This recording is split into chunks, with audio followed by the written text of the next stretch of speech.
दुनिया भर में तबाही फैला रहा कोरोना वायरस कहां से आया, इस बात को जानने के लिए पूरी दुनिया की नजर चीन की एक लैब पर टिकी हुई है। चीन के वुहान शहर के P4 लैब से ही कोरोना के तार जोड़ते नजर आ रहे हैं। चीन की इस प्रलयंकारी लैब के कई खुलासे अब तक हो चुके हैं।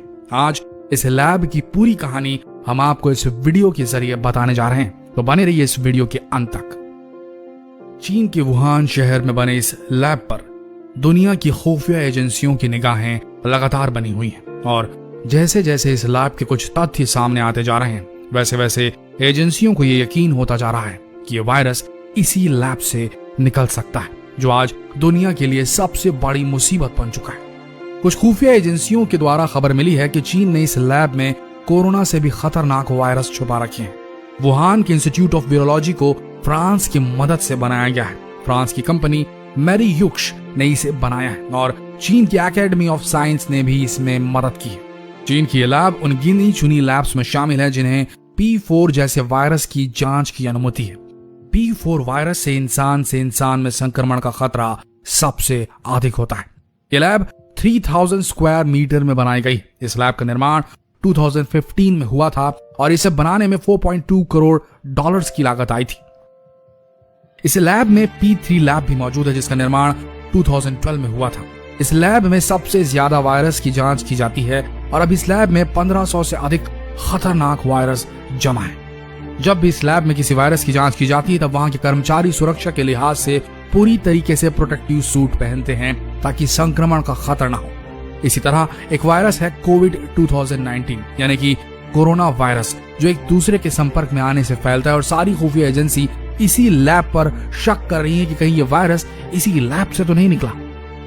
आपको बता दें कि इस वायरस से जहां सबसे ज्यादा तबाही हुई है वो है अमेरिका, और अमेरिका ने इस लैब को एक समय में फंडिंग तक दी थी ताकि ये लैब वायरसों पर अपनी जांच जारी रख सके, लेकिन अब अमेरिका के राष्ट्रपति ने इसकी फंडिंग रोक दी है। अमेरिका ने दावा किया है कि वो इस लैब से कोरोना वायरस के लीक होने की सच्चाई का पता लगा कर रहेगा।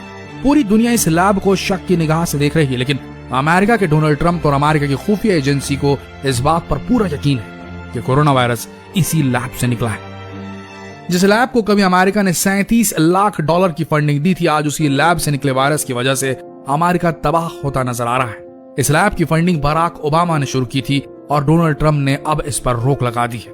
हालांकि चीन कोरोना वायरस के फैलने को लेकर नई नई कहानियां बनाते आ रहा है। पहले चीन ने कहा कि वायरस वुहान शहर के वेट मार्केट के वजह से फैला, लेकिन सच बात तो यह है कि इस वेट मार्केट में चमगादड़ बिकते ही नहीं जिनसे कहा जा रहा है कि कोरोना फैला।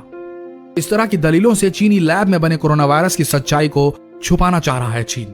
अब चीन ने कोरोना की उत्पत्ति से जुड़े प्रकाशन पर भी रोक लगा दी है ताकि दुनिया को यह ना पता चल सके कि कोरोना उनकी इसी लैब से निकला है, और चीन इस सच्चाई को छुपाने का हर मुमकिन प्रयास कर रहा है। लेकिन चीन इस बात को ज्यादा दिन तक नहीं छुपा पाएगा क्योंकि इसकी गहन जांच अब दुनिया की सबसे शक्तिशाली एजेंसी CIA कर रही है। आपको बता दें कि कुछ खबरें ऐसी सामने आई हैं जहां यह पता लगा है कि कोरोना वायरस चीन का सबसे महंगा प्रोजेक्ट, और लंबे समय से वुहान के इस लैब में चमगादड़ और कोरोना पर टेस्ट चल रहे थे। शुरुआत में यह वायरस चमगादड़ से इंसान में पहुंचा और इसके बाद ये वुहान के वेट मार्केट तक पहुंच गया और फिर वेट मार्केट से पूरे वुहान शहर में फैल गया और उसके बाद पूरी दुनिया में इसने तबाही मचानी शुरू कर दी। लेकिन चीन ने लंबे समय तक इस बात की कोई भी जानकारी चीन के बाहर आने नहीं दी, जिस वजह से दुनिया में लॉकडाउन में देरी हुई और काफी लोग इससे संक्रमित हो गए। ब्रिटेन की खुफिया एजेंसी MI5 भी इसकी जांच करने में जुट गई है। वैसे पहली बार नहीं है कि चीन के इस लैब से ये वायरस लीक हुआ है। 2004 में भी इसी तरह से सार्स जैसा खतरनाक वायरस लीक हुआ था, जिसके लिए चीन ने दुनिया भर से माफी मांगी थी और वहां के 5 अधिकारियों को सजा भी सुनाई गई थी। लेकिन इस बार चीन ये मानने को बिल्कुल तैयार नहीं कि कोरोना उनकी इस लैब से लीक हुआ है, लेकिन जल्द ही दुनिया भर की खुफिया एजेंसियां इस बात का पता लगा ही लेंगी। अमेरिका और ब्रिटेन ने अपनी खुफिया एजेंसी को इस लैब का सच पता लगाने के लिए खुला छोड़ दिया है। ब्रिटेन भी उन देशों में शामिल है जिसने चीन की इस लैब से वायरस लीक होने का आरोप लगाया था।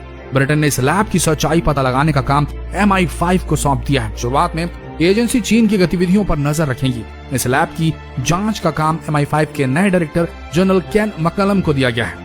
कुल मिलाकर चीन के इस लैब पर हर कोई शक कर रहा है और इसकी जांच के लिए दुनिया की कई खुफिया एजेंसियों की तादाद बढ़ती जा रही है। इसके अलावा ऑस्ट्रेलिया के प्राइम मिनिस्टर स्कॉट मॉरिसन भी चीन पर इस वायरस को फैलाने का आरोप सीधे लगा चुके हैं। ऑस्ट्रेलिया भी यही मानता है कि चीन ने ही कोरोना वायरस को फैलाया है और इस बात की पुष्टि ऑस्ट्रेलिया के इंटेलिजेंस अधिकारी ने की थी कि इस वायरस को चीन के इस लैब से ही लीक किया गया है। एक नई रिसर्च के मुताबिक 1400 चमगादड़ों की प्रजातियों में 3000 तरह के कोरोना वायरस पाए गए हैं, लेकिन कोरोना वायरस का चमगादड़ों पर कोई फर्क नहीं पड़ता। चमगादड़ों की इसी खूबी की वजह से चीन उन पर रिसर्च करके इसे एक हथियार के रूप में इस्तेमाल करना चाहता था और चीन की यही बेवकूफी पूरी दुनिया पर भारी पड़ रही है।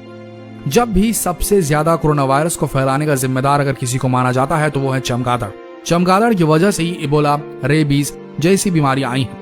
कैलिफोर्निया यूनिवर्सिटी की ट्रेसी गोल्ड और उनके साथियों ने अफ्रीका, दक्षिण अमेरिका और एशिया के 20 देशों में चूहों, बंदरों, चमगादड़ और इंसानों में कोरोना वायरस का परीक्षण किया, जिसके बाद ये बात पता चली कि चमगादड़ की एक प्रजाति में से 5 तरह के कोरोना वायरस पाए जाते हैं और दुनिया में चमगादड़ की 1400 से ज्यादा प्रजातियां हैं और इस लिहाज से इन जानवरों में 3000 से अधिक किस्म के कोरोना वायरस पाए जाते हैं और ये जानलेवा कोरोना वायरस चमगादड़ से ही फैला है। लेकिन चमगादड़ में ऐसा क्या होता है जो ये इंसानों में संक्रमण फैला सकता है? कैलिफोर्निया यूनिवर्सिटी की कार्ला ब्रुक्स के अनुसार चमगादड़ों का इम्यून सिस्टम अस्वाभाविक होता है, जिस कारण से इनमें वायरस तेजी से पनपते हैं। दूसरे स्तनपाई जीवों की अपेक्षा इन जानवरों में वायरस ज्यादा पाए जाते हैं। चमगादड़ों की इसी खूबी की वजह से चीन इन पर शोध करने में लगा रहता है। चीन का मानना है कि चमगादड़ों की प्रतिरोधक क्षमता पर शोध के मामले में सबसे आगे है और इनमें वायरस लंबे समय तक जिंदा रहते हैं, ये भी उसे पहले से ही पता है। चमगादड़ों में वायरस होते तो हैं, पर इससे उनमें इन्फेक्शन नहीं होता।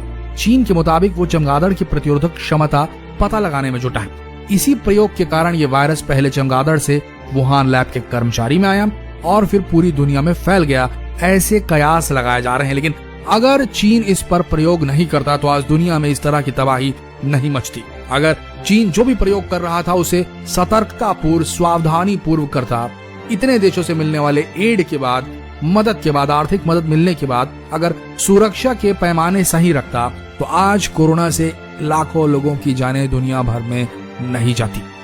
आपको क्या लगता है? ये एक सवाल हम आज इस पेज की जनता से पूछना चाहते हैं। ये डायरेक्ट संवाद है।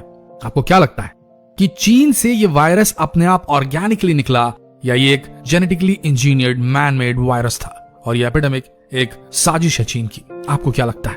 कमेंट सेक्शन में जरूर लिखें। मिलते हैं अगले दिलचस्प वीडियो में, तब तक के लिए बने रहिए इस पेज के साथ। लेटेस्ट अपडेट्स के लिए धन्यवाद।